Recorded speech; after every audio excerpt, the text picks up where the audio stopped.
इस वीडियो में हम बौद्ध धर्म से रिलेटेड विगत जितने भी पीसीएस एग्जाम हुए हैं 2024 तक, उनमें जो भी प्रश्न इस बौद्ध धर्म से पूछे गए हैं, जो कि बीपीएससी के एग्जाम में भी आप जानते ही हैं, बौद्ध धर्म, जैन धर्म, ये सब इंपॉर्टेंट हो जाते हैं, आते ही हैं मौर्य वंश वगैरह से। तो धीरे धीरे हम सारे टॉपिक को देखेंगे। अभी हम इसमें जो है धर्म से जितने भी रिलेटेड क्वेश्चन हैं, जैसे शैव धर्म, बौद्ध धर्म, जैन धर्म, उन सब से जितने भी क्वेश्चन पूछे गए हैं सारे देखेंगे। तो पहले स्टार्ट होता है आपका बौद्ध धर्म का क्वेश्चन, है ना। सिर्फ प्रश्न देखेंगे और डिटेल के साथ देखते चलेंगे, ताकि जो पढ़े नहीं होंगे उनका भी कंप्लीट हो जाएगा। ओके, अब देखिए पहला प्रश्न पूछा गया था कि गौतम बुद्ध का जन्म कब हुआ था। तो गौतम बुद्ध का जो जन्म है 563 ईसा पूर्व हुआ था। ध्यान रखिएगा 563 ईसा पूर्व। ओके, अब गौतम बुद्ध का जन्म हुआ कहाँ था, तो ध्यान रखिएगा कपिल वस्तु के निकट लुम्बिनी, जो नेपाल में पड़ता है, 563 ईसा पूर्व में हुआ था। उनके पिता का नाम क्या था, तो सुदोधन, जो कि शाक्य गढ़ के प्रधान हुआ करते थे। ओके, इनकी माता जो है माया देवी कोलिय गणराज की जो है कन्या थी। तो ध्यान रखिएगा कोलिय गणराज या कोलिय वंश, क्योंकि ये प्रश्न पूछा जाता है। ओके, इसके बाद देखेंगे महात्मा बुद्ध ने कितने वर्ष की अवस्था में जो है इन्होंने गृह त्याग कर दिया था। तो ये देखेंगे आप 29 वर्ष की आयु में। ठीक है, अब ये जो गृह त्याग किए थे ना, तो बौद्ध धर्म में जो है ग्रंथों में इनका जो गृह त्याग का घटना है उसे किस नाम से बुलाया गया, तो महाभिनिष्क्रमण। ध्यान रखिएगा महाभिनिष्क्रमण जो है प्रश्न पूछे जाते हैं, तो याद रखिएगा कि महाभिनिष्क्रमण जो है आपका ये क्या है, तो ये गृह त्याग से रिलेटेड है। ओके, जब बुद्ध ने अपनी गृह त्याग की थी कितने वर्ष की आयु में, 29 वर्ष की आयु में। और उनके पिता किस वो के गण के प्रधान थे, तो ये भी याद रखना है आपको, सुदोधन जो थे वो शाक्य गण के प्रधान हुआ करते थे। उनकी माता कोलिय वंश की थी। ये ध्यान रखिएगा, ये प्रश्न पूछे जाते हैं। ओके, अब देखिए जैसे कि दूसरा ही प्रश्न है आपका कि बुद्ध के जीवन का किस घटना को महाभिनिष्क्रमण के रूप में जाना गया है। तो अभी जस्ट हमने देखा कि उन्होंने जब गृह त्याग किया था तो उसे हमने बौद्ध ग्रंथों में महाभिनिष्क्रमण कहा है। ओके, तो इसका आंसर सी हो जाएगा। अगला प्रश्न है गौतम बुद्ध की माँ किस वंश से संबंधित थी। तो हमने जस्ट अभी देखा ही कोलिय वंश से वो संबंधित थी। बुद्ध का जन्म हुआ था, बुद्ध का जन्म कहाँ पे हुआ था, तो कपिल वस्तु के निकट लुम्बिनी में हुआ था। लुम्बिनी नेपाल में हुआ था। ठीक है, चलिए अगला प्रश्न है निम्न में से कौन सा नाम बुद्ध का दूसरा नाम है। तो बुद्ध का दूसरा नाम जो इसे देखेंगे आप, उनके बचपन का नाम वगैरह या इसमें से कोई नहीं होगा, क्योंकि जो है इसमें कोई बुद्ध का नाम नहीं दिया था। हाँ, प्रच्छन्न बुद्ध जो है किसको कहा जाता है, आदि शंकराचार्य को कहा जाता है। ये जरूर ध्यान रखिएगा, क्योंकि ये भी प्रश्न पूछा जाता है प्रच्छन्न बुद्ध के रूप में कौन जो है प्रसिद्ध है, तो वो हो जाएंगे आपके आदि शंकराचार्य। चलिए अगर प्रश्न मिलेगा तो देख ही लेंगे, है ना। इसका डिटेल देख लेते हैं। तो वही चीज है, अब आपको याद रखना है कि इनका जो बचपन का नाम था क्या था, सिद्धार्थ था, है ना। इनको जो है शाक्य मुनि, तथागत आदि नामों से भी जाना गया है, यानी कि बौद्ध को। अब यहाँ पे देखिए दिया हुआ है कि आदि गुरु शंकराचार्य को प्रच्छन्न बौद्ध या छिपा हुआ बुद्ध मार्गी कहा जाता है। ठीक है, ध्यान रखिएगा। चलिए अगला प्रश्न देखते हैं। निम्नलिखित में से किस राजवंश के अभिलेख से इस परंपरा का समर्थन होता है कि लुम्बिनी शाक्य मुनि बुद्ध का जन्म हुआ था। तो ये जो आपका मौर्य वंश का अशोक का अभिलेख है रुम्नीदेई का, उससे प्राप्त होता है कि बुद्ध का जो जन्म है लुम्नीदेई में हुआ था, वो 20वें वर्ष में वहां गया था। चलिए इसका डिटेल देख ही लेते हैं। तो मौर्य वंशीय शासक अशोक के रुम्नीदेई अभिलेख से सूचना मिलती है कि शाक्य मुनि बुद्ध का जन्म लुम्बिनी में हुआ था। इस अभिलेख के अनुसार अशोक राज्याभिषेक के 20 वर्ष बाद वहां गया था और उसने उस स्थान की पूजा की जहां शाक्य मुनि बुद्ध का जन्म हुआ था। साथ ही अभिलेख में लुम्बिनी के बुद्ध का जन्मस्थल होने के कारण इसे बलि कर से मुक्त कर दिया गया तथा भू राजस्व कर जो है आप देखेंगे उपज का 1/8 भाग लेने की घोषणा की गई। यानी कि पहले जो क्या हुआ करता था 1/6 नॉर्मली हुआ करते थे। अगला प्रश्न है कि निम्नलिखित में से कौन एक अशोक का अभिलेख इस परंपरा की पुष्टि करता है कि गौतम बुद्ध का जन्म लुम्बिनी में हुआ था। तो हमने देख ही लिया अशोक का रुम्नीदेई स्तंभ अभिलेख। ओके, चलिए अगला प्रश्न है निम्नलिखित में से किस राजा के एक अभिलेख से सूचना मिलती है कि शाक्य मुनि बुद्ध का जन्म लुम्बिनी में हुआ था।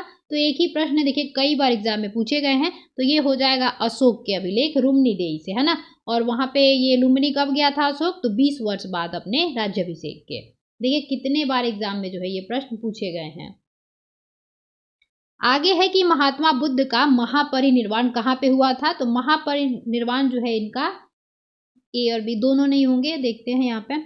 कुशीनगर में हुआ था, है ना, ध्यान रखिएगा। ये भी देखिए प्रश्न कई एग्जाम में पूछे गए हैं।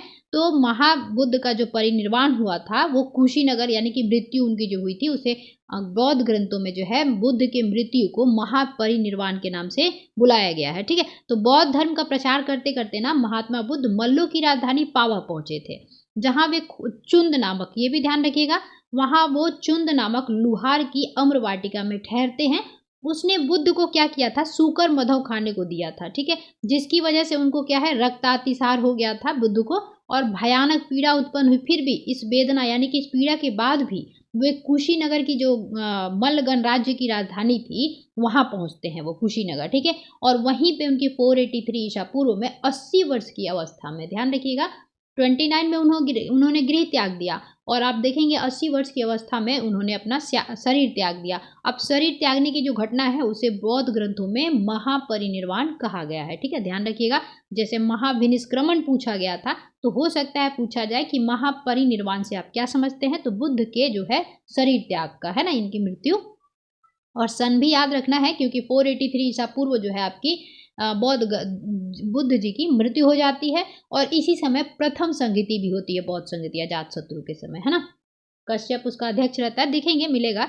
गौतम बुद्ध का महापरिनिर्वाण जिस राज्य में हुआ था वो कौन सा था, तो हमने देखा ही मल, है ना, इसका आंसर सी हो जाएगा। अगला प्रश्न है महात्मा बुद्ध का महापरिनिर्वाण किसके गणतंत्र में हुआ था, तो हमने देखा ही मल्लों के गणतंत्र में हुआ था। आगे फिर से वही प्रश्न है कि महात्मा बुद्ध ने किस स्थान पर निर्वाण प्राप्त किया था, तो जस्ट हमने देख ही लिया, कुशीनारा में, है ना। इसका भी आंसर क्या हो जाएगा, ए हो जाएगा। ओके, अब देखिए बौद्ध धर्म में सांसारिक दुखों से मुक्ति या दुख निरोध को ही निर्वाण माना गया है। यानी कि मृत्यु क्या है, दुख से आपका मुक्ति हो गया, यानी कि आप जिंदा ही नहीं रहोगे तो दुख क्या होगा।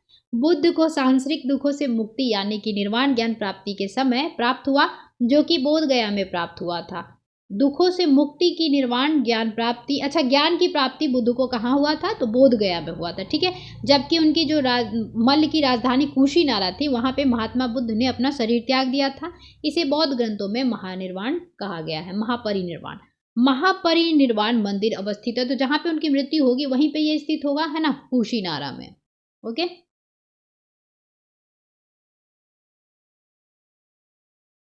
अब यहाँ पे देखिए मंदिर में स्थापित भगवान बुद्ध की मृत्यु 1876-77 ईस्वी में उत्खनन के द्वारा प्राप्त की गई थी। महापरिनिर्वाण मंदिर विश्व में बौद्ध धर्म के सबसे पवित्र मंदिरों में से एक माना जाता है। ठीक है, ध्यान रखिएगा। अच्छा, महात्मा बुद्ध को जो भगवान की पदवी है ना, भगवान का स्थान जो है वो कब मिला था, तो कनिष्क के शासनकाल में मिला था। जो चौथी संगति हुई थी ना उस समय शासक कौन था, कनिष्क था। उसी के समय जो है आपको भगवान बुद्ध को देवता का यानी कि भगवान का पद मिला था। ठीक है, ध्यान रखिएगा। ये भी प्रश्न अक्सर पूछा जाता है, अगर मिला तो मिला।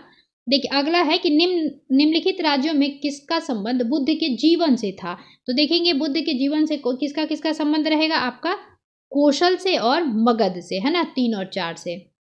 ठीक है, देखिए ये IAS के एग्जाम में पूछा गया, तो ध्यान रखिएगा निम्नलिखित राज्यों में से, चलिए इसका डिटेल ही देख लेते हैं क्योंकि इंपॉर्टेंट क्वेश्चन है।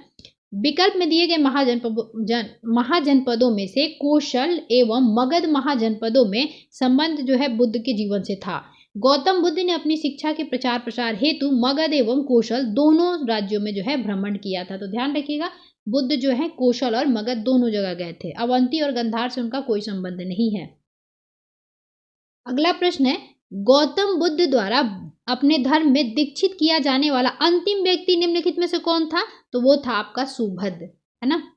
जब उनकी मृत्यु हो गई लास्ट जो कौन था, तो अपने जीवन के अंतिम वर्ष में गौतम बुद्ध ने अपने शिष्य चुंद के यहाँ ही जो पावा पहुँचते हैं, यहाँ सूकर मत भोज्य सामग्री खाने से वे अतिसार रोग से पीड़ित हो गए और फिर वे पावा के कुशीनगर चले गए और यहीं पर सुभद्र को उन्होंने अंतिम उपदेश दिया था। ठीक है, ध्यान रखिएगा। अगला प्रश्न है बुद्ध द्वारा रूपांतरित निम्न व्यक्तियों में से कौन अंतिम था, तो ध्यान हम देखा ही हमने सुभद्र था वो, है ना। ये भी एग्जाम में देखिए पूछा गया 2016 में। अगला प्रश्न है बुद्ध ने अपने जीवन का अंतिम वर्षा ऋतु कहाँ बिताई थी, तो ये वैशाली में इन्होंने अपनी अंतिम वर्षा ऋतु बिताई थी। ठीक है,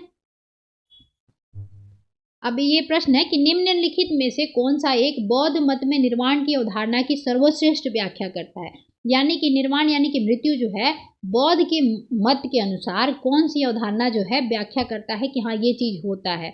जैसे कि तृष्णा रूपी अग्नि का समन, आप सभी को पता ही है कि बुद्ध जो है दुखों का निवारण मानते हैं निर्वाण को, तो उनके अनुसार जब मृत्यु या निर्वाण प्राप्त हो जाता है तो इनका कहना है कि तृष्णा रूपी जीवन का जो है यानी कि इच्छाओं से दुख का भरा हुआ, इच्छा जिसके पास होती है उसको दुख होता ही है, उससे भरा हुआ जीवन का जो है अग्नि में समन हो जाएगा। ठीक है, तो वही चीज दिया गया है। जैसे कि आप सभी को पता ही है कि बुद्ध ने निर्वाण को मन की उस परम शांति के रूप में वर्णित किया है जो तृष्णा, क्रोध और दूसरी विषादकारी मन स्थितियों से परे है।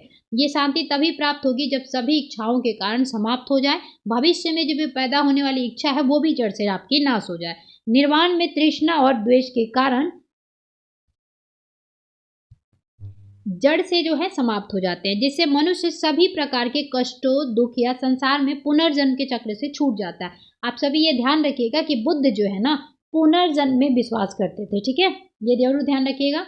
आगे है कि बोध गया में किसे ज्ञान प्राप्ति हुई थी, तो बोध गया में किसे ज्ञान प्राप्ति होगा, गौतम बुद्ध को, है ना।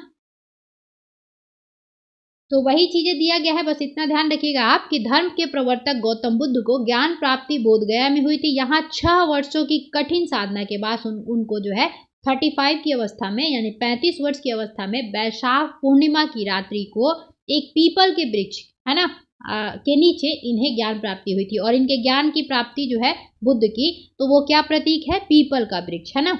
और उसके बाद आप देखेंगे 29 वर्ष की आयु में जो है इन्होंने गृह त्याग किया और 6 वर्ष इन्होंने जो है कठिन तपस्या की थी, और तब जो है 35 वर्ष की अवस्था में इन्हें बोध गया में पीपल वृक्ष के नीचे ज्ञान जो है प्राप्ति होती है। ठीक है, ध्यान रखिएगा। अगला प्रश्न है कि अलार कलाम कौन थे, तो ये बुद्ध के जो है आपके गुरु हुआ करते थे, है ना। तो इसका आंसर हो जाएगा बुद्ध के एक गुरु। महाविनिष्क्रमण यानी कि घर त्याग के बाद ज्ञान की खोज में जब महात्मा गांधी जो है अलार कलाम के आश्रम में पहुंचे तब उनसे जो है दीक्षा ली। अलार कलाम के आश्रम में उन्होंने तपस्या की, किंतु वे इससे संतुष्ट नहीं हुए। अलार कलाम सांख्य दर्शन के आचार्य थे, अपनी साधना शक्ति के लिए भी विख्यात थे वो, है ना। अगला है महात्मा बुद्ध ने अपना पहला धर्म चक्र प्रवर्तन किस स्थान पर दिया था, तो ये तो एग्जाम में कई बार पूछे गए हैं कि पहला उन्होंने अपना उपदेश कहाँ दिया था, जिसे जो है बौद्ध ग्रंथ में धर्म चक्र प्रवर्तन के नाम से जाना गया, तो वो है सारनाथ, है ना, ध्यान रखिएगा। अब देखिए ये कई एग्जामों में जो है डायरेक्ट प्रश्न पूछे जाते हैं। ज्ञान की प्राप्ति के पश्चात देखेंगे गौतम बुद्ध ने अपने मत का प्रचार प्रारंभ कर दिया और सबसे पहले जो है वो उरुवेला से वे सबसे पहले ऋषिपतन वर्तमान में सारनाथ वाराणसी के निकट है, जो यहाँ उन्होंने 5 ब्राह्मण को, ध्यान रखिएगा, 5 ब्राह्मण सन्यासियों को उन्होंने पहला उपदेश दिया और इस उपदेश को धर्म चक्र प्रवर्तन कहा गया। ठीक है, आगे दिया है बुद्ध ने अपना पहला उपदेश कहाँ पे दिया था, तो हमने देख ही लिया सारनाथ, जो वर्तमान में सारनाथ वाराणसी के निकट है। ठीक है, हो सकता है कि ऋषिपत्तनम में लिखा मिल जाए, ऋषिपतन, तो ध्यान रखिएगा थोड़ा सा। चलिए आगे है सारनाथ में अपना प्रथम प्रवचन किसने दिया था, तो हमने देख ही लिया महात्मा बुद्ध ने दिया था।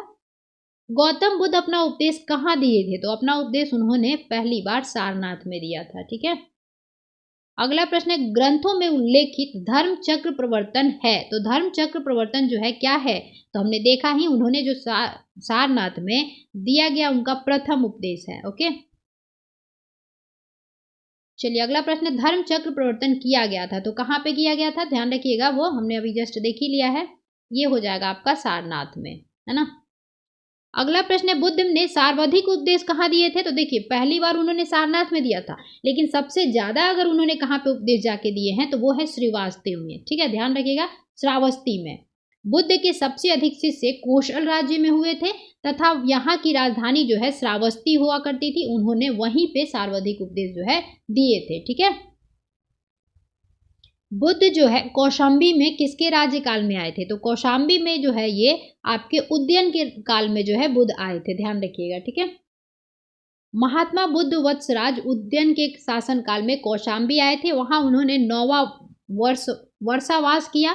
उदयन ने पिंडोला भारद्वाज के प्रभाव से बौद्ध बनने के बाद घोषिताराम विहार भिक्षु संघ को दान दिया। ठीक है, आगे है बुद्ध की मृत्यु के पश्चात प्रथम बौद्ध संगति की अध्यक्षता किसने की थी, तो ये हो जाएगा महाकश्यप या महाकश्यप। ठीक है, ये हो जाएगा इसका, और शासक कौन था, तो अजातशत्रु। ठीक है, तो वही चीज दी गई है। और हुआ कहाँ पे था, तो ध्यान रखिएगा प्रथम जो बौद्ध संगति थी वो राजगीर या राजगृह जो है आपका, वर्तमान में राजगीर कहते हैं, उस समय राजगृह कहते थे, कि सप्तकर्णी गुफा में हुई थी, ये भी ध्यान रखिएगा। इस समय मगध का शासक कौन था, तो अजातशत्रु हुआ करता था। इस संगति की अध्यक्षता महाकश्यप या महाकश्यप ने किया था तथा इसमें बुद्ध के जो प्रमुख शिष्य आनंद और उपाली भी उपस्थित थे। इसमें बुद्ध की शिक्षाओं का संकलन किया गया, उन्हें सुत्त और विनय पिटक नाम जो है दो दिया गया।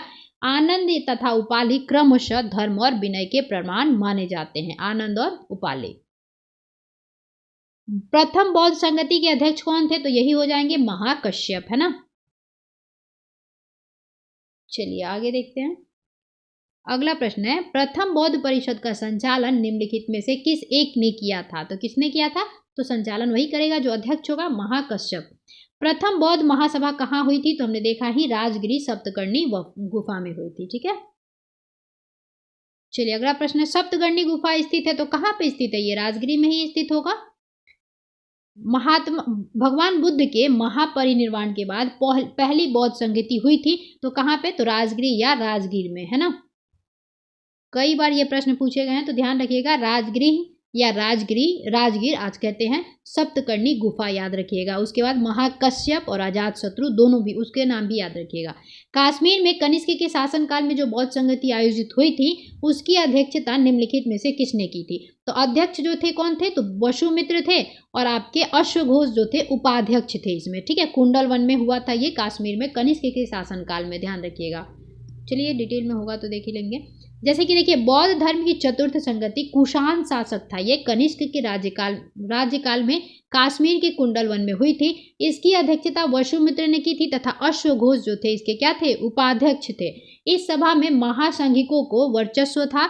यहाँ बौद्ध ग्रंथों के कठिन अंशों पर सम्यक विचार किया गया तथा प्रत्येक पिटक पर भाष्य लिखकर उन्हें विभाषा शास्त्र नामक टीकाओं में संकलित कर दिया गया। इसी समय बौद्ध धर्म हीनयान एवं महायान नामक दो संप्रदायों में विभक्त हुआ। तो ये भी प्रश्न पूछा जाता है कि बौद्ध धर्म जो है किन दो भागों में बंट गया, तो हीनयान और महायान में। और ये कब हुआ था, तो चौथी जो आपकी बौद्ध संगति हुई थी कुषाण शासक कनिष्क के काल में, उसी समय हुआ था। और ध्यान रखिएगा कनिष्क के शासन काल में ही बौद्ध को देवता का स्थान प्राप्त हुआ था, ठीक है।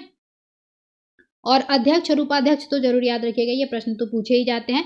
बौद्ध धर्म की महायान शाखा औपचारिक रूप से किसके शासनकाल में प्रकट हुई थी, तो हमने देख ही लिया किसके शासनकाल में, कनिष्क के, है ना।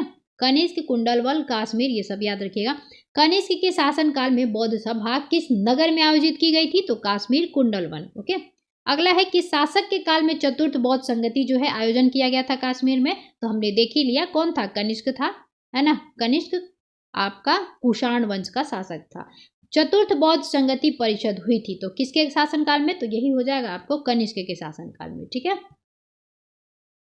अगला प्रश्न है, इनमें से किस शासक ने चतुर्थ बौद्ध संगति कश्मीर में आयोजित की थी, तो कौन करेगा, कनिष्क कुषाण काल का शासक था, है ना। अजातशत्रु तो ये तो चौथे के हो जाएंगे, ठीक है। अशोक जो है तीसरे का हो जाएगा, अजातशत्रु पहले का हो जाएगा, कालाशोक जो है दूसरे का हो जाएगा, ठीक है। 4 संगतियां मेन जो है एग्जाम में पूछी भी जाती हैं। आगे है कि निम्नलिखित पर जो है विचार कीजिए और बताइए कि कौन से कथन जो है आपके उपयुक्त में से कौन सी विशेषताएं महायान बौद्ध मत की है। तो बुद्ध में देवतारोपण, यानी कि बुद्ध को जो है देव के रूप में देखा गया, बिल्कुल। इसके बाद दिया है बोधिसत्व के पथ पर चलना, मूर्ति उपासना तथा अनुष्ठान करना। तो देव की जो परिभाषा जब आएगी तो मूर्ति उपासना और अनुष्ठान तो होंगे ही। तो ये महायान बौद्ध की जो है मत हुआ करती थी। तो तीनों जो है आपके सही हैं, ठीक है। अब यही चीजें हैं, ध्यान रखिएगा कि महायान बौद्ध मत बुद्ध की लोकोत्तर सत्ता तथा, यानी कि लोक देवता आप लोग जानते ही हैं, देवत्व में विश्वास करता है और बुद्ध के अनेक अवतारों एवं रूपों में विश्वास करता है।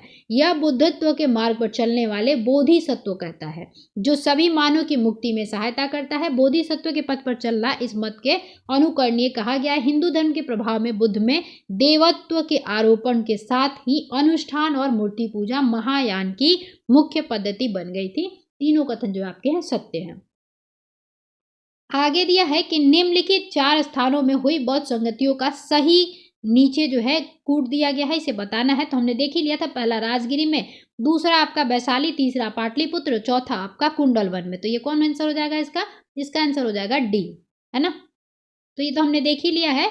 बस आप लोग ये जरूर ध्यान रखिएगा कि राजगीर आपका सप्तकर्णी गुफा, कुंडलवन आपका कश्मीर, ये सब थोड़ा सा याद रखिएगा, ठीक है।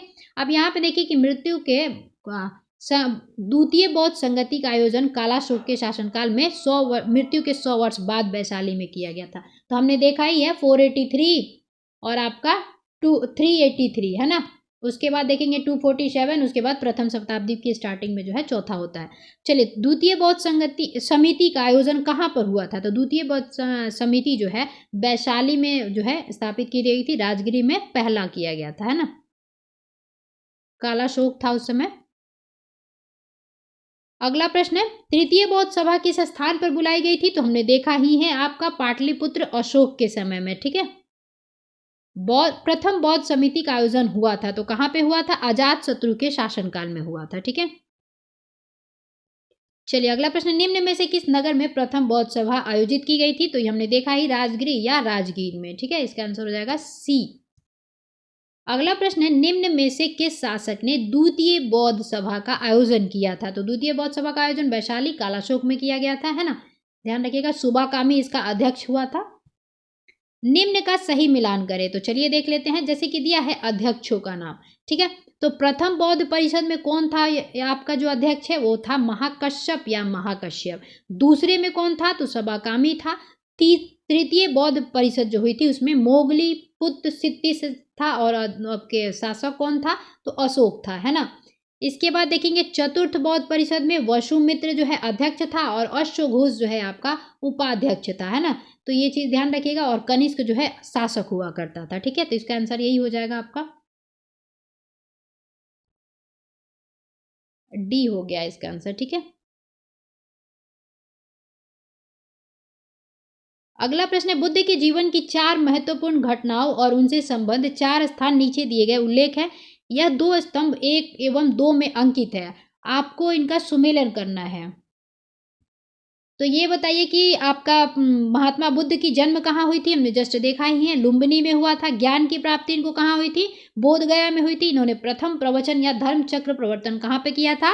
तो ये सारनाथ में किया था पहली बार। इनका निधन जो है आपका कुशीनगर में हुआ था, मल्ल की राजधानी हुआ करती थी कुशी, और ये चुंद नामक लोहार के यहाँ रुके थे, और उसने क्या किया था? सूकर मांस जो है इनको दे दिया था, जिससे अतिसार हो गया था, रक्त अतिसार, तो इनकी मृत्यु हो गई थी, ठीक है। तो ये मिलान देख लीजिएगा आप लोग, इसका आंसर हो जाएगा सी, है ना।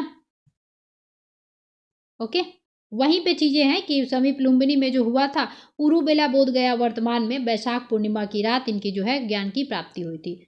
चलिए आगे देखते हैं, भारतीय कला में बुद्ध के जीवन की किस घटना का चित्रण मृग सहित चक्र द्वारा दर्शाया गया है? तो धर्म चक्र प्रवर्तन आपका प्रथम उपदेश। भारतीय कला में बुद्ध के जीवन के प्रथम उपदेश का चित्रण मृग सहित चक्र द्वारा हुआ है। बुद्ध ने अपना प्रथम उपदेश सारनाथ में मृग दाव हिरण वन में दिया था। अब ये भी याद रखिएगा कि सारनाथ में भी है ना, हिरण वन में दिया था इन्होंने, मृग दाव में।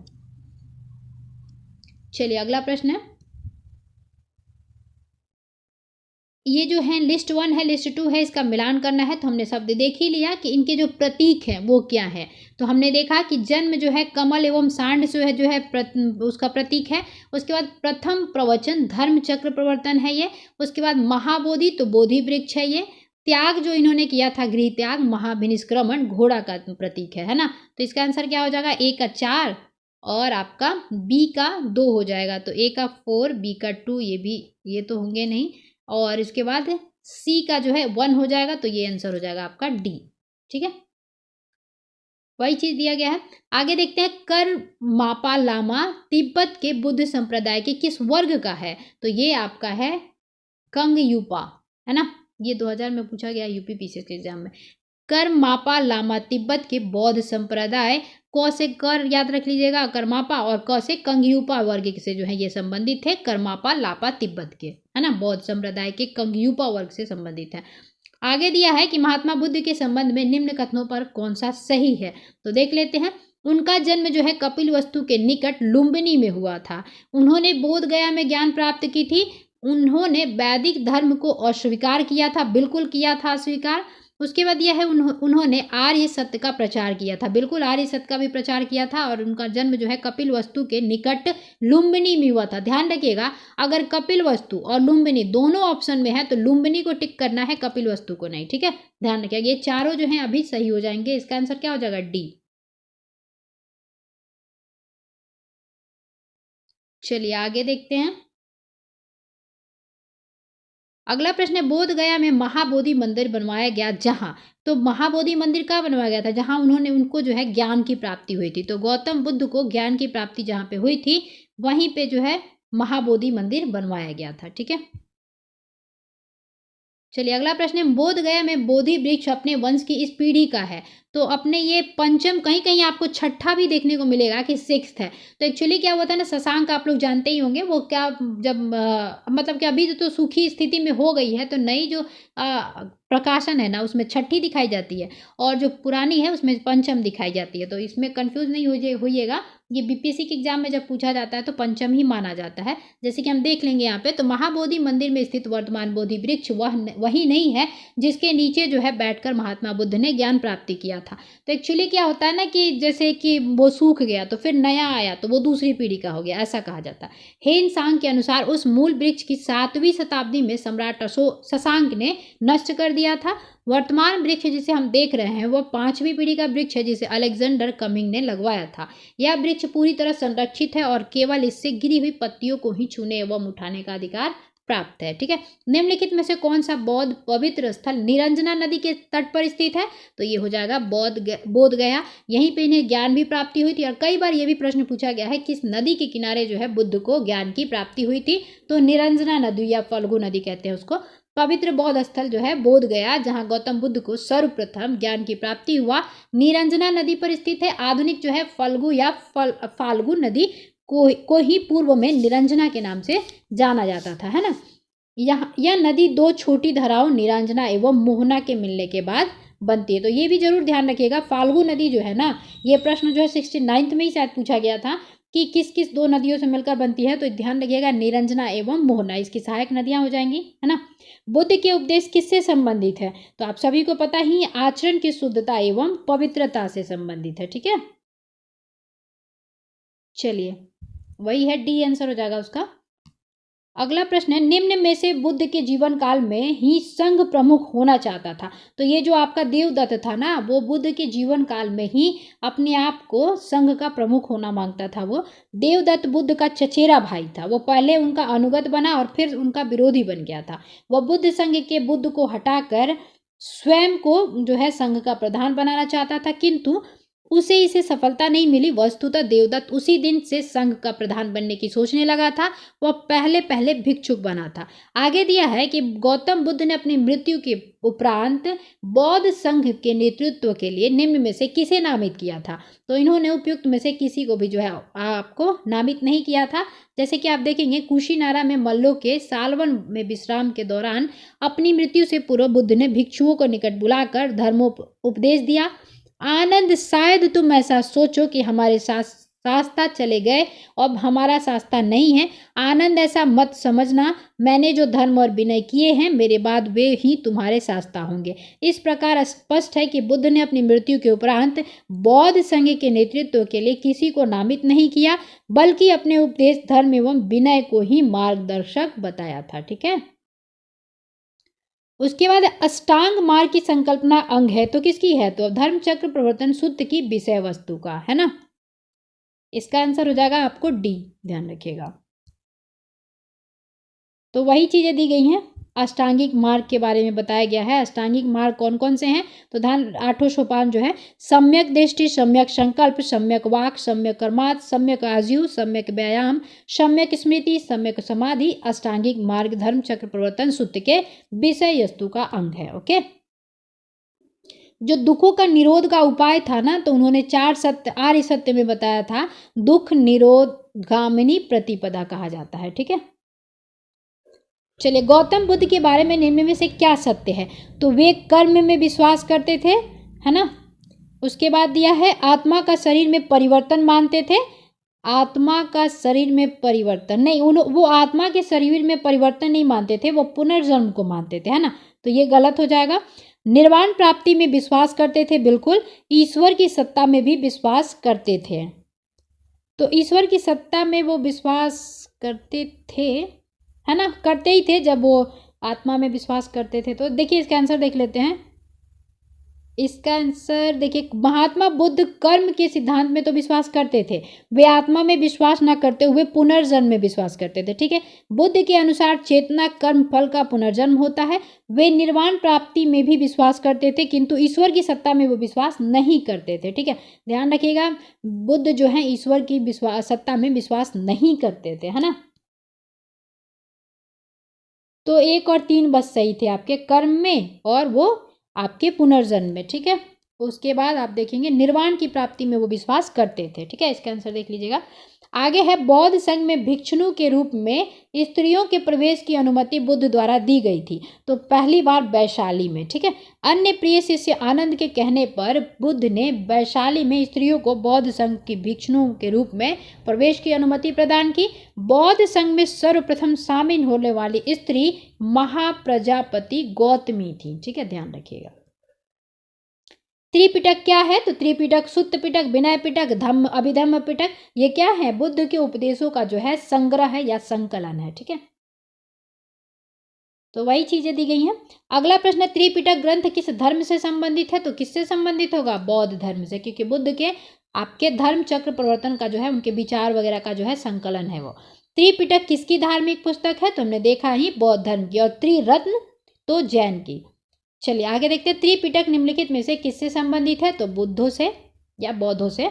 निम्नलिखित में से किस बौद्ध ग्रंथ में संघ जीवन के नियम, है ना, तो नियम से न याद आएगा तो विनय पिटक में, है ना, ध्यान रखिएगा।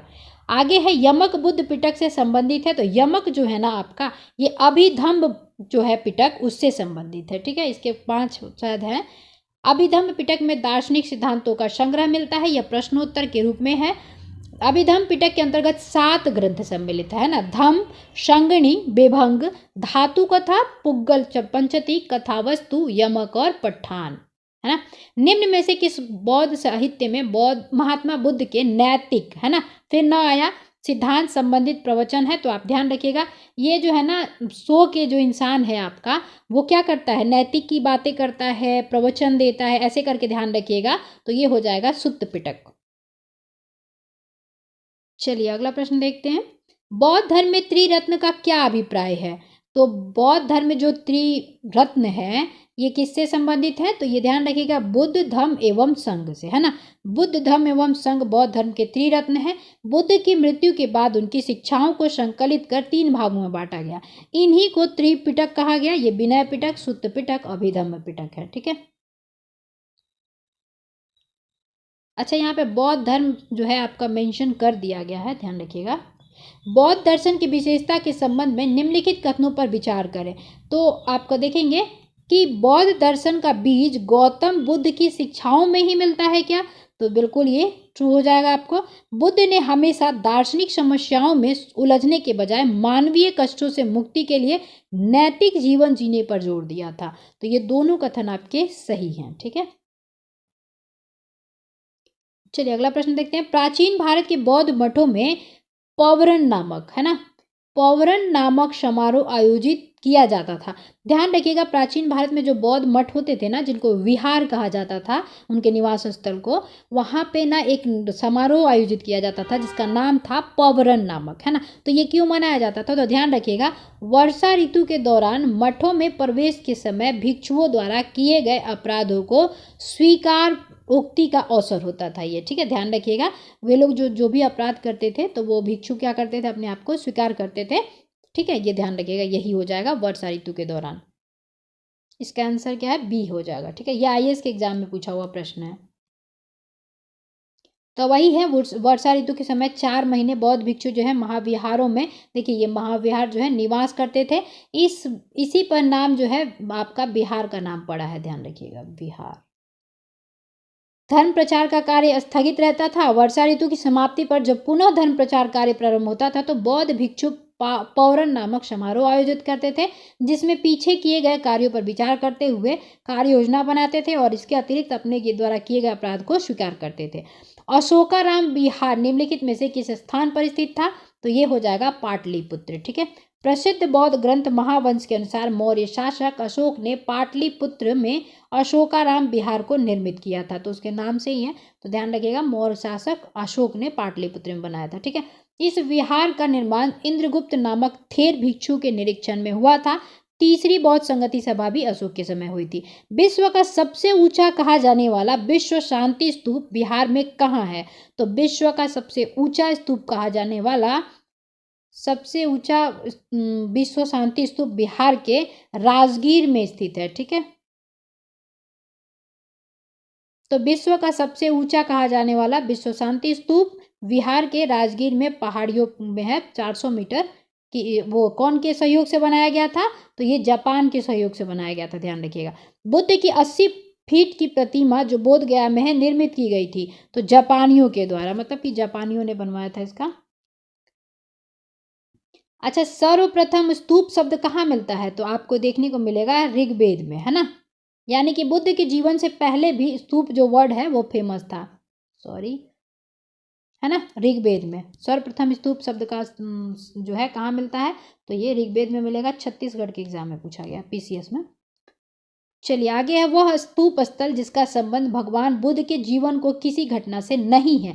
तो सांची में बुद्ध स्तूप जो है बहुत बड़ा है, लेकिन वहाँ पे कभी भी बुद्ध भगवान नहीं गए थे, उनका कोई वहाँ से जो है कनेक्शन नहीं है। जैसे कि सारनाथ में उन्होंने उपदेश दिया, बोध गया में उनको जो ज्ञान की प्राप्ति हुई, कुशीनरा में उनकी मृत्यु होती है, लेकिन सांची कुछ संबंधित नहीं है। ठीक है, सांची मध्य प्रदेश में है ना। चलिए आगे देखते हैं। प्राचीन भारत के संदर्भ में निम्नलिखित कथनों पर विचार करें।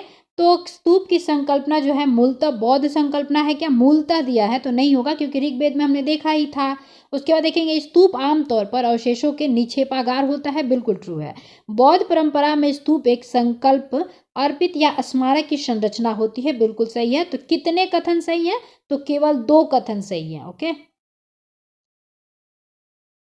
चलिए अगला प्रश्न है, निम्नलिखित स्तूपों का सही तैथिक कलाक्रम क्या है ना। तो सांची भी अशोक ने बनवाया था, और अरावती, भरहुत, धमेक। इसका आंसर देख लेते हैं। देखिए इसमें जो है समय जो है डिसाइड नहीं हो पाता है ना।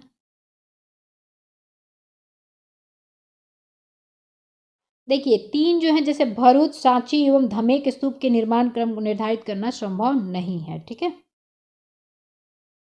सांची के स्तूप की स्थापना तो मौर्य शासक अशोक के शासनकाल में हुई थी, ध्यान रखिएगा।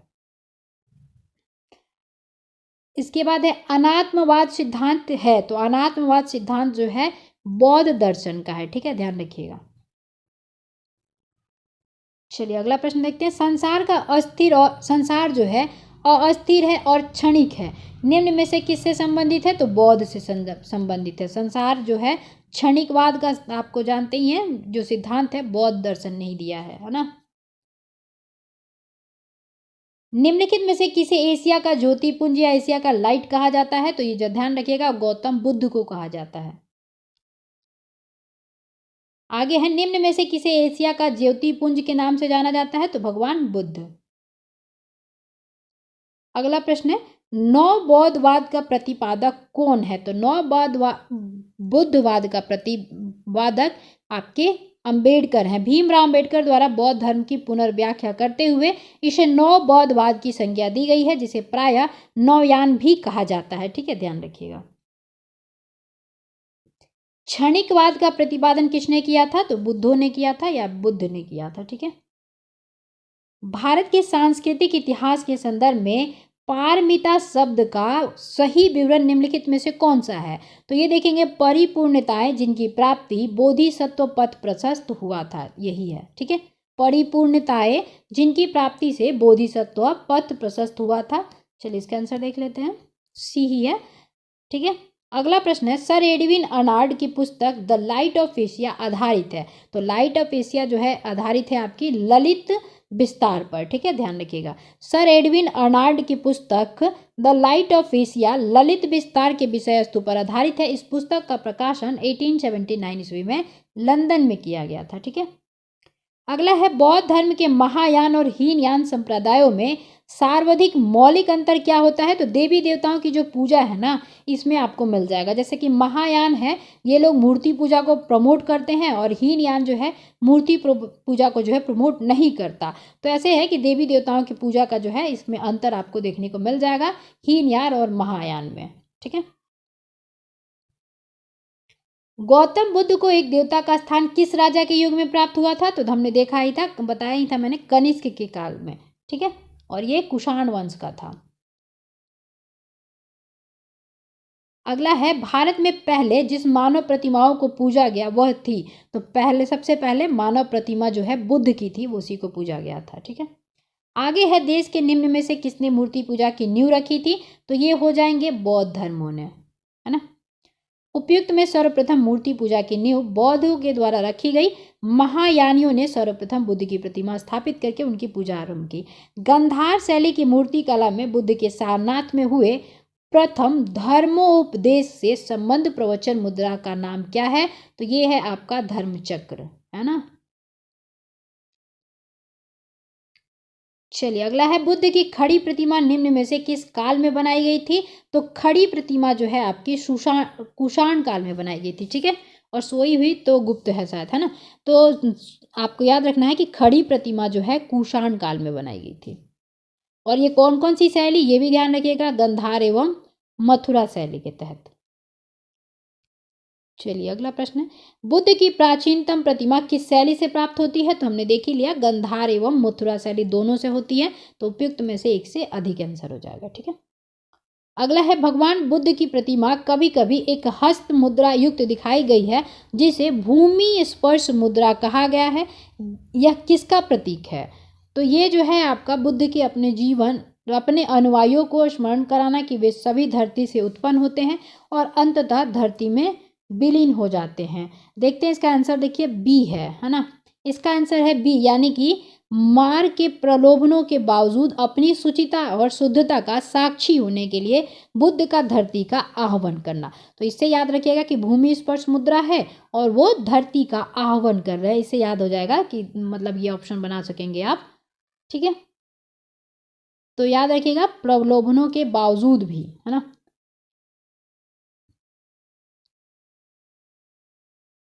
आगे है भूमि स्पर्श मुद्रा की सारनाथ बुद्ध मूर्ति संबंधित है, किससे संबंधित है? तो गुप्त काल से, है ना। इसकी आध्यात्मिक अभिव्यक्ति गंभीर मुस्कान एवं शांत ध्यान मग्न मुद्रा भारतीय कला की सर्वोच्च सफलता का प्रदर्शन है। सारनाथ की भूमि स्पर्श मुद्रा वाली प्रतिमा कलांकित हुई थी, तो किसमें? गुप्त काल से। ओके। चलिए अगला प्रश्न देखिए, ये भी कई एग्जाम में पूछे गए क्वेश्चन है। अगला है, इसका जो है भारत के सांस्कृतिक इतिहास के संदर्भ में निम्नलिखित युग्मों पर विचार करें और बताएं कि कौन सा जो है सही है। जैसे कि परिव्राजक, परित्यागी व भ्रमणकारी को कहते हैं। उसके बाद दिया है श्रमण, तो ये गलत दिया हुआ है ना, ये सुमेलित नहीं है। तीसरा उपासक, बौद्ध धर्म का साधारण अनुगामी को उपासक कहा जाता था। ठीक है। तो एक और तीन जो है आपके सही थे। तो यही देख लीजिए, श्रमक जो है भिक्षु या साधु को कहा जाता था। ठीक है। बौद्ध धर्म में परिव्राजक जो है परित्यागी और भ्रमणकारी को कहा जाता था। श्रमण भिक्षु या साधु को, उपासक बौद्ध धर्म के साधारण जो अनुगामी होते थे उनको कहा जाता था। निम्नलिखित में से कौन से शासक ने बौद्ध मत के विस्तार में योगदान नहीं दिया है? तो ये हो जाएगा कनिष्क, तो देखें ही आपने दिया ही है। पुष्यमित्र शुंग हो जाएगा। ठीक है। हर्षवर्धन, अशोक वगैरह तो आप सभी जानते ही हैं। चलिए अगला प्रश्न है, निम्न वक्तव्यों पर विचार करें और नीचे दिए गए कूट को सही बताएं। तो महात्मा बुद्ध का परिनिर्वाण कुशीनगर में ही हुआ था। कुशीनगर मल्ल गणराज्य की राजधानी थी। तो दोनों क्या है, अपने में सही हैं, लेकिन एक दूसरे की व्याख्या करते हैं क्या? तो बिल्कुल नहीं। तो इसका आंसर क्या हो जाएगा? बी।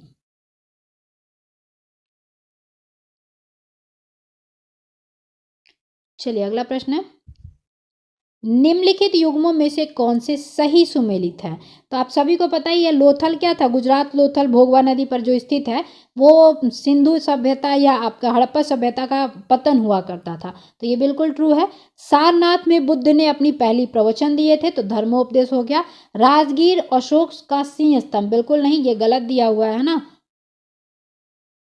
राजगीर में नहीं है, सारनाथ में है अशोक सिंह स्तंभ। नालंदा बौद्ध अधिगम का महान पीठ है, तो ठीक है, तो ये भी ट्रू है आपका। तो पूछा गया सही उत्तर चुनना है, कौन कौन से जो है सही सुमेलित है, इसका आंसर क्या हो जाएगा? सी। ठीक है, अब जो वो दिया था आपका नालंदा बौद्ध अधिगम महान पीठ था, यहाँ कुमार गुप्त वन के शासनकाल में विश्वविद्यालय की स्थापना हुई थी। अब ये ध्यान रखिएगा कि अशोक का सिंह स्तंभ जो है सिर्फ राजगीर में नहीं बल्कि सारनाथ में है। अगला प्रश्न है, महायान बौद्ध धर्म में बोधिसत्व अवलोकितेश्वर को और किस अन्य नाम से जाना जाता है? तो ये जाना जाता है पद्मपाणि, है ना। इसका आंसर सी हो जाएगा। चलिए आगे देखते हैं, आर्य मंजूश्री मूल कल्प निम्न में से किससे संबंधित है? तो ये आपकी संबंधित हैं, देखेंगे मंजूश्री से, है ना। तो इसका आंसर कोई नहीं होगा।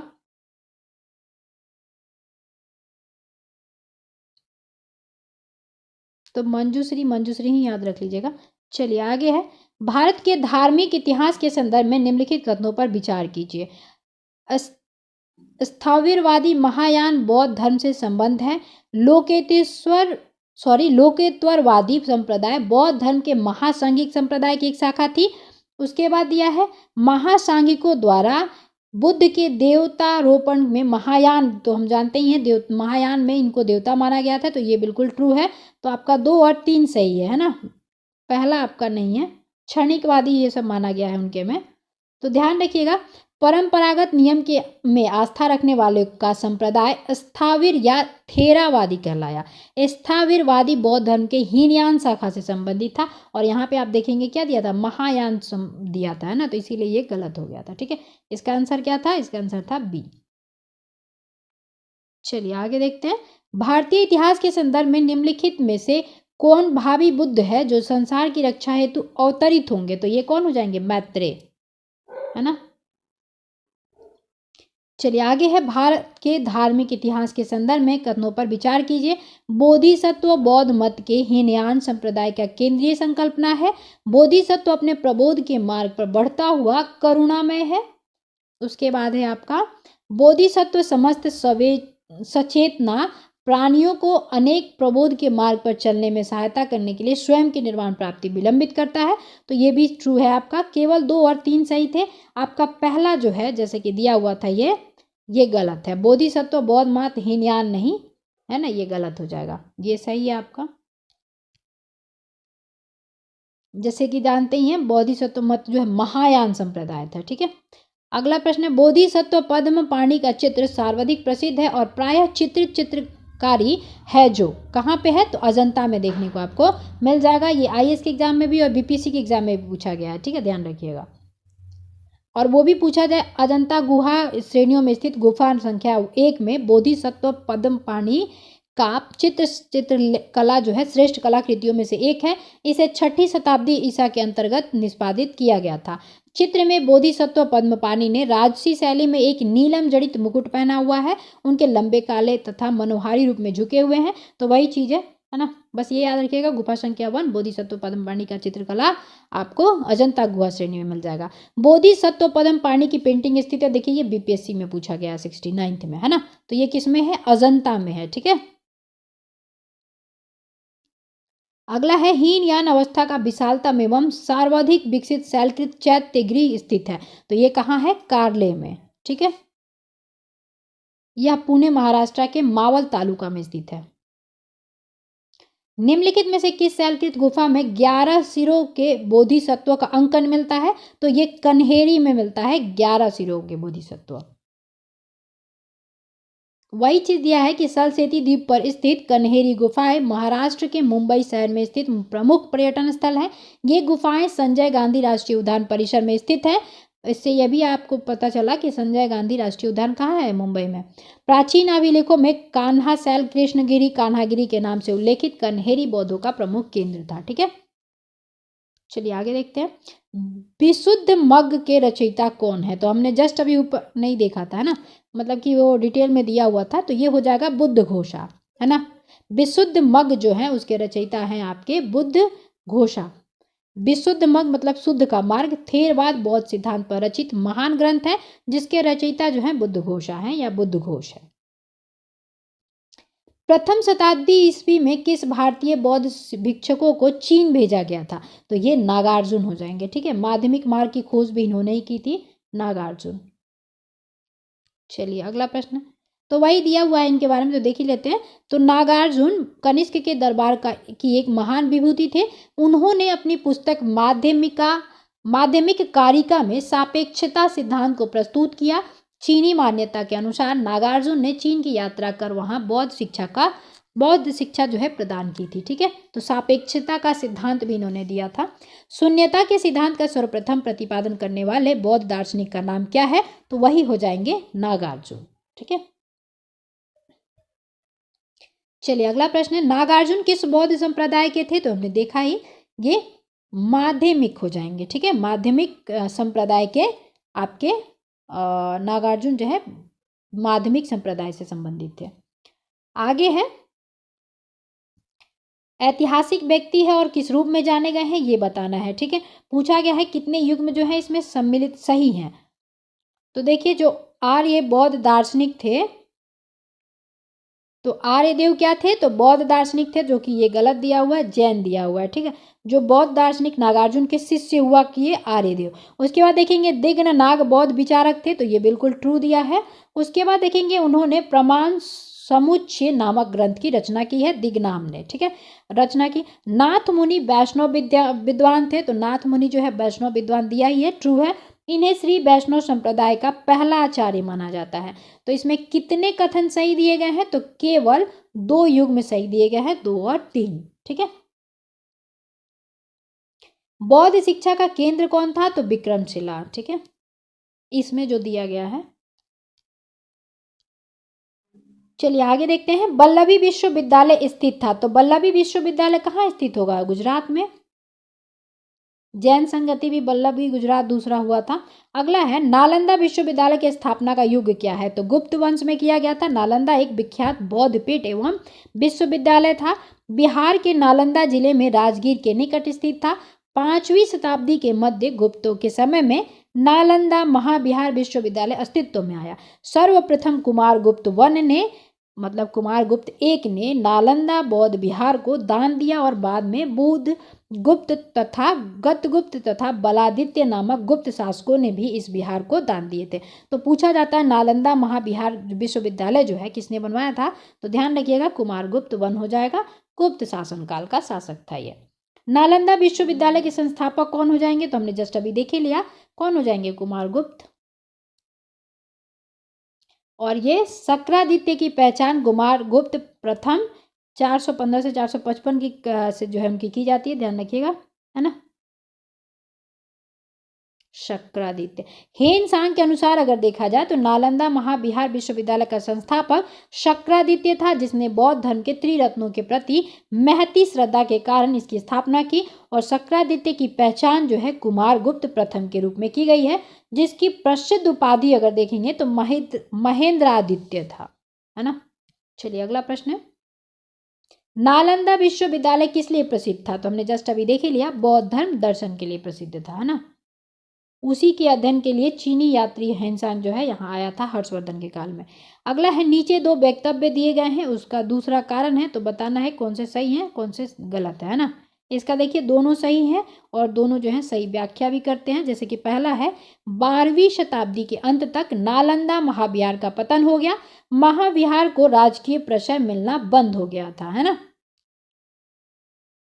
तो 12वीं शताब्दी के अंत तक नालंदा महाविहार का पतन होना या हो गया था, है ना। चलिए वही चीज दिया है। 9 नालंदा महाविहार किसके लिए विख्यात है? तो ये आपका पाली अनुसंधान संस्थान के लिए विख्यात है। बीपीएससी का एग्जाम का ये क्वेश्चन है।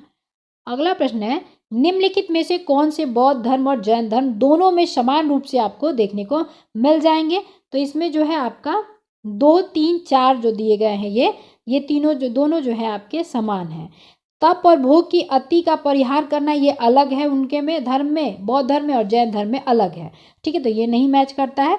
वेद प्रमायण के प्रति अनास्था, ये भी सही है इनका। वेदों को कोई नहीं मानते थे, ना बौद्ध मानता था ना जैन मानता था। कर्म कांडों की फलवत्ता का निषेध किया इन लोगों ने।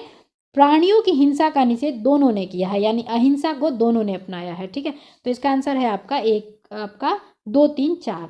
ठीक है,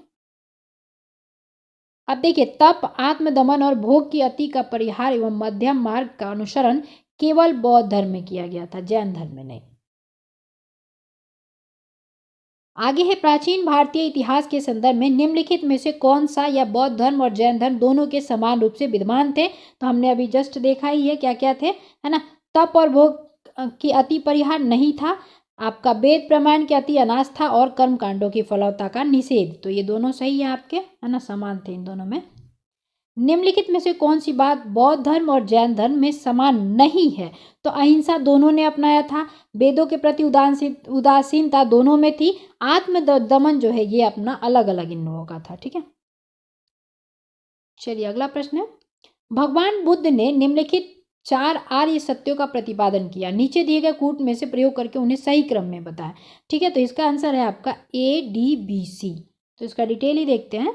जैसे कि दिया है कि भगवान बुद्ध ने जिन 4 आर्य सत्यों का उपदेश दिया वे इस प्रकार है। दुख, संसार के सर्वत्र दुख है, जीवन दुखों एवं कष्टों से पूर्ण है, दुख समुदय, प्रत्येक वस्तु का कोई ना कोई कारण अवश्य होता है, अतः दुख का भी कारण है।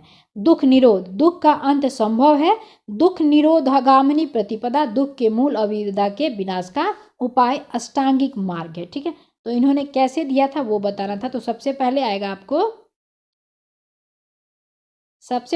आपको ए, यानी कि दुख है, उसके बाद आएगा दुख का कारण भी है, उसके बाद आएगा कि दुख का निरोध भी है, और दुख का निरोध का मार्ग आपको मिल जाएगा। ठीक है, तो ये ऐसे है।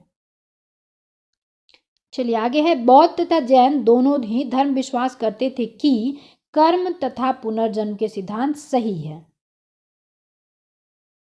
अगला है, बौद्ध दर्शन के अनुसार विचार कीजिए और बताइए। तो पुनर्जन्म नहीं होता है, तो बौद्ध पुनर्जन्म को मानता था, तो ये गलत दिया हुआ है। आत्मा की सत्ता नहीं है, तो ये नहीं बुद्ध जो है मानता नहीं था, वो मानता था कि जो है आपका दूसरा पुनर्जन्म होता है। तो इसका आंसर क्या हो जाएगा? इसका आंसर होगा ए गलत है, किंतु आर जो है आपका सही है। ठीक है, चलिए अगला है, बौद्ध धर्म के विषय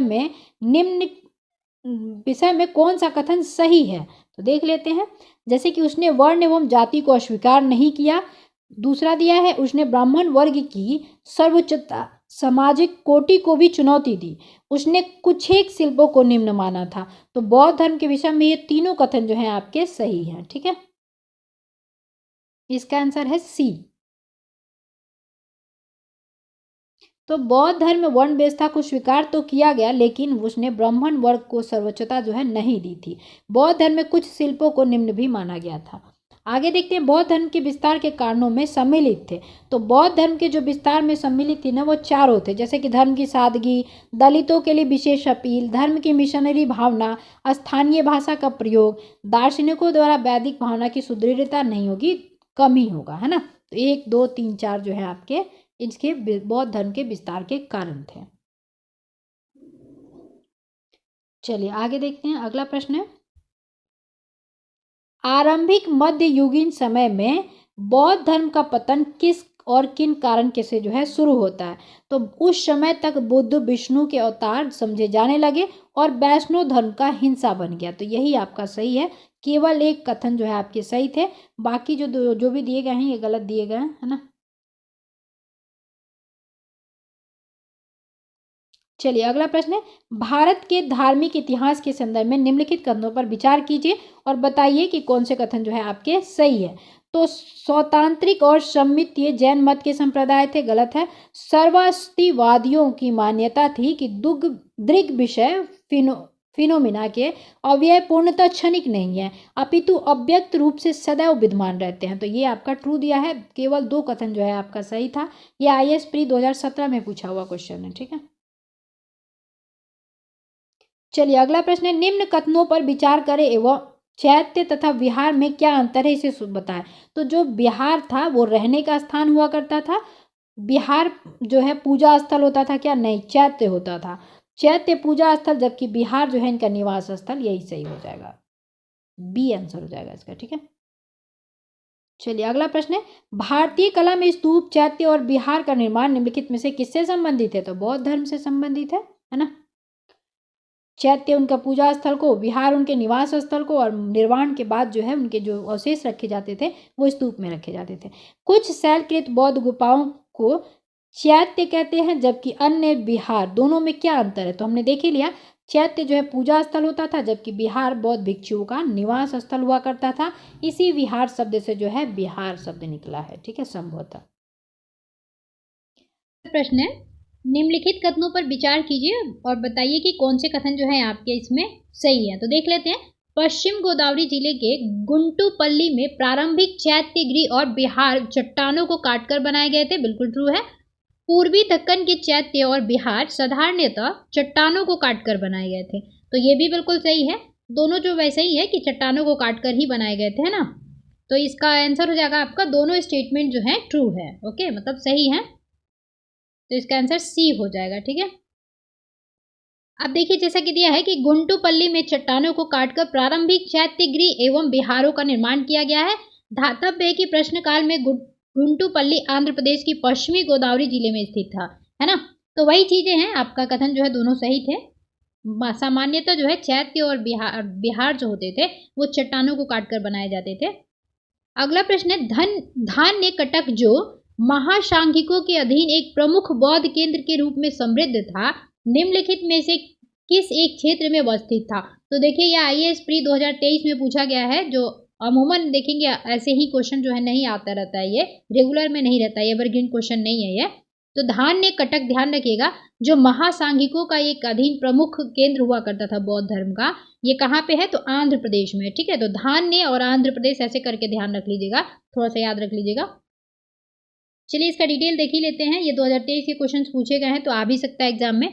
तो धान्य कटक अमरावती के निकट आंध्र प्रदेश के पलनाडु जिले में एक विश्व प्रसिद्ध बौद्ध स्थल है। पुरातत्व उत्खनन के फलस्वरूप यहाँ से बिहारों के साक्ष्य प्राप्त हुए हैं, यानी बिहार मतलब कि निवास स्थल, मठ, बौद्ध मठ, यह सातवाहनों की राजधानी के रूप में भी विकसित हुआ था, है ना। तो ध्यान रखिएगा, धान्य कटक क्या है?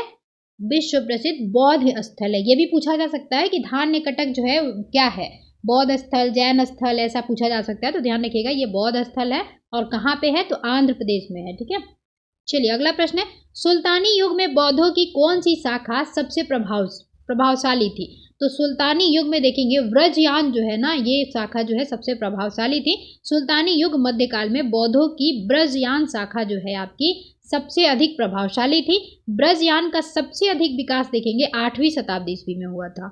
इसके सिद्धांत आर्य, मंजूश्री, मूलकल्प तथा गुह्य समाज नामक ग्रंथों में मिलता है, ठीक है। जो ये मंजूश्री, मूलकल्प जो है पूछा गया था प्रश्न में, है ना। तो ध्यान रखिएगा ये जो सुल्तानी युग है उस समय में, मध्यकाल, उस समय में देखेंगे बौद्धों की जो ब्रजयान शाखा थी ना वो सबसे ज्यादा प्रभावशाली थी, ठीक है, ब्रजयान शाखा, ओके। अब चलिए यहाँ से जैन धर्म स्टार्ट होता है, तो जैन धर्म के लिए एक अलग सा वीडियो रख लेंगे। जैन धर्म के जितने भी प्रश्न पूछे गए हैं वो सारे एक साथ देख लेंगे, ओके। चलिए अगर वीडियो पसंद आए तो लाइक जरूर कीजिएगा, नए हैं चैनल पे तो चैनल को सब्सक्राइब जरूर कीजिएगा। मिलते हैं जैन धर्म के साथ अगले वीडियो में, तब तक के लिए जय हिंद।